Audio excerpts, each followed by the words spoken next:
मान्य सदस्य प्रदीप कुमार यादव नहीं है। अध्यक्ष महोदय,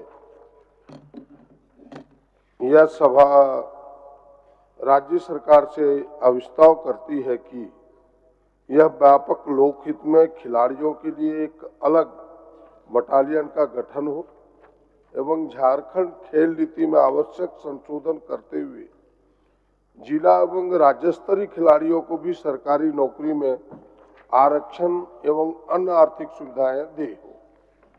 माननीय मंत्री जी।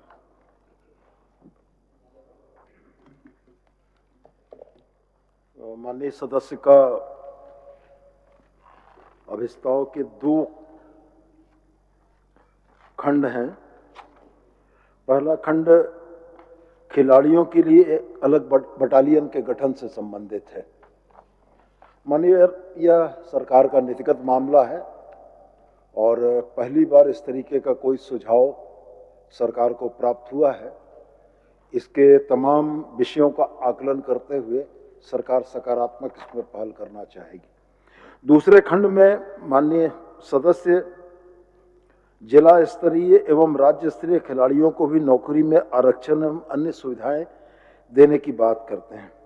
मान्यवर, सरकार ने बड़ा स्पष्ट उत्तर दिया है कि हमारी जो खेल नीति है उस खेल नीति के लिए पदक जीतने वाले राज्य के विजेताओं को विभिन्न विभागों में सीधी नियुक्ति देने के लिए विभागीय अधिसूचना 56 दिनांक 12/7/14 एवं अधिसूचना संख्या 178 दिनांक 18/6/2015 के माध्यम से झारखंड खिलाड़ी सीधी नियुक्ति नियमावली अधिसूचित है।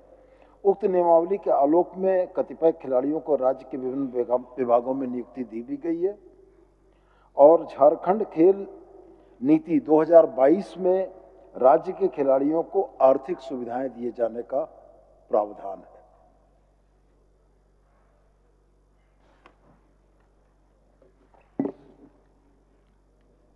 अध्यक्ष महोदय, माननीय मंत्री जी ने जो उत्तर दिए हैं, हमें लगता है कि झारखंड खेल नीति एक बार 2007 में बने, फिर 2022 में वर्तमान सरकार ने बनाई। पिछले 2007 को विलोपित करते हुए बेहतर खेल नीति है, कहीं दो राय नहीं है।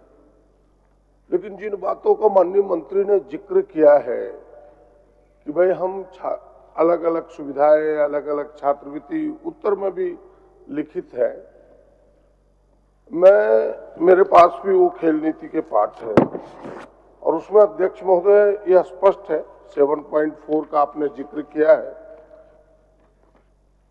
कि खेल एक बेहतर वैकल्पिक कैरियर कैसे बने, जिसमें सारी बातें आपने जिक्र की है। लेकिन मैं जिस और आपका ध्यान ले जाना चाहता हूं वो है जिला स्तर और प्रखंड स्तर, राज्य स्तर। आपकी व्यवस्था अभी राष्ट्रीय स्तर तक है, अंतर्राष्ट्रीय स्तर के खिलाड़ियों के लिए है और उसमें तो गिने चुने लोग जाते हैं। मेरी अभिरुचि ये है, राज्य के नौजवानों के पक्ष में सरकार से इतना ही आग्रह है। एक तो मैंने खेल बटालियन की बात इसलिए कही, खेल में जाने वाले लोगों की रुचि, अधिकांश लोग जो खेल छोड़ते हैं वो शरीर से हृष्ट-पुष्ट रहते हैं, मजबूत रहते हैं, पुलिस की भर्ती लायक, सेना की भर्ती लायक नौजवान रहते हैं। अगर एक बटालियन सरकार बना दी तो उनको उत्सुकता होगी कि खेल छोड़ेंगे तो हमारे लिए अलग बटालियन है, हमारी उसमें भर्ती होगी, जिसमें उन्होंने कहा कि सकारात्मक हम पहल करेंगे। मेरा दूसरा था कि भाई जो जिला स्तर के खेल खेले, उस राज्य स्तर के खेल खेले, उसके लिए कोई प्रावधान इस नीति में नहीं है। अगर हम राज्य स्तर के खेलों में भी अगर चयनित होके आए तो हमारे लिए कुछ सरकार सोचे, या तो एकमुश्त कुछ आप दे या फिर उन्हें मासिक बाद में दे, जैसा सरकार को सुविधा हो, क्योंकि सरकार के भी आवंटन की उनकी भी सीमाएं हैं। हम ये भी नहीं कह सकते कि आप बिठा के उन्हें सबको 25,000 महीना देने लगे, लेकिन कुछ ऐसा चीज होना चाहिए। जैसे आपने इस उत्तर में एक जिक्र किया है, मैं उसको समझ नहीं पा रहा हूं, जो आपके उत्तर में अंकित है अगर उसमें कुछ बातें छिपी हो तो मुझे पता नहीं। सीधी नियुक्ति नियमावली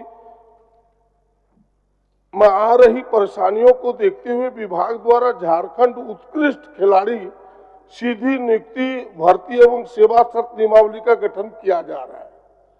ये जो आपने जिक्र किया, अगर इसमें ये बातें छिपी हो आने वाले दिनों में, तब तो लगता है कि जो बात हम कह रहे हो सकता है उसमें समावेश हो जाए कि भाई जिला स्तर की नियुक्तियां हो, जिला स्तर के खिलाड़ियों के लिए, राज्य स्तर खिलाड़ियों के लिए। तो बस माननीय मंत्री इतना बताएं कि भाई जो जिला स्तर पर खेल खेले, जो राज्य स्तर पर खेले, जो प्रखंड, उसके लिए कुछ सोच रखती है क्या सरकार? बस इतना ही।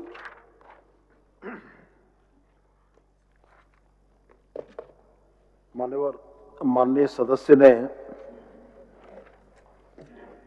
खिलाड़ियों के लिए सीधी नियुक्ति या उनके आर्थिक संवर्धन के लिए अभी तक बनी राज्य की नीति, जिसमें राष्ट्रीय स्तर के खिलाड़ियों को समायोजन का प्रस्ताव था, उसके दायरे को वृहद करने का प्रस्ताव दिया।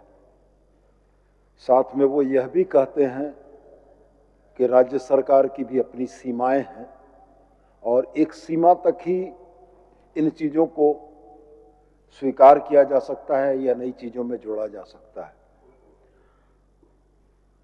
उनके आर्थिक संवर्धन के पहलू जो हैं, जो माननीय सदस्य की चिंता से परिलक्षित होते हैं, आर्थिक संवर्धन के पहलू पर सरकार अनुबंध के मसलों में अगर संभव हो पाया तो कोई व्यवस्था करने की कोशिश करेगी, लेकिन कोई सीधी नियुक्ति या सरकारी नौकरी देने का प्रावधान सरकार के पास विचाराधीन नहीं है।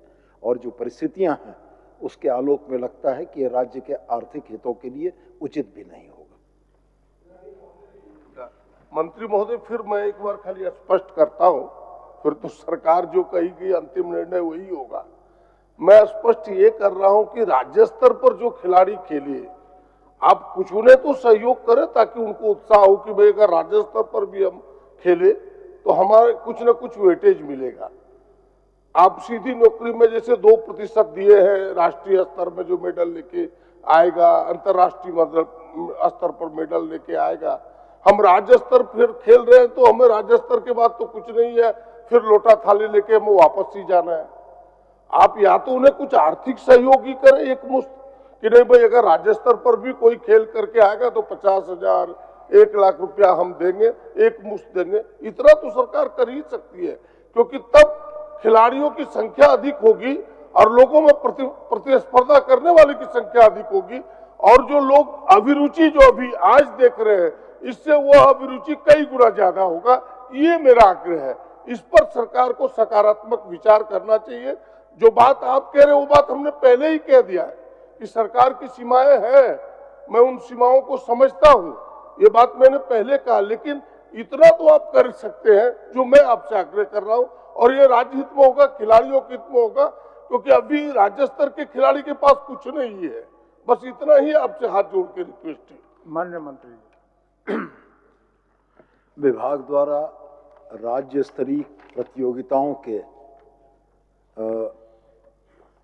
की सूचीबद्ध करने के जो तरीके हैं, राज्य में राज्य स्तरीय प्रतियोगिताओं में खिलाड़ियों की संख्या और राज्य सरकार के पास उपलब्ध साधनों का अध्ययन करते हुए इस बारे में हम कोई सम्यक कार्रवाई करना चाहेंगे। ठीक, वापस ले ठीक है, मैं बस सरकार को विचार के लिए अपने विषय को छोड़ता हूं। राज्य हित में, खिलाड़ियों के हित में मैं प्रस्ताव को वापस लेता हूं।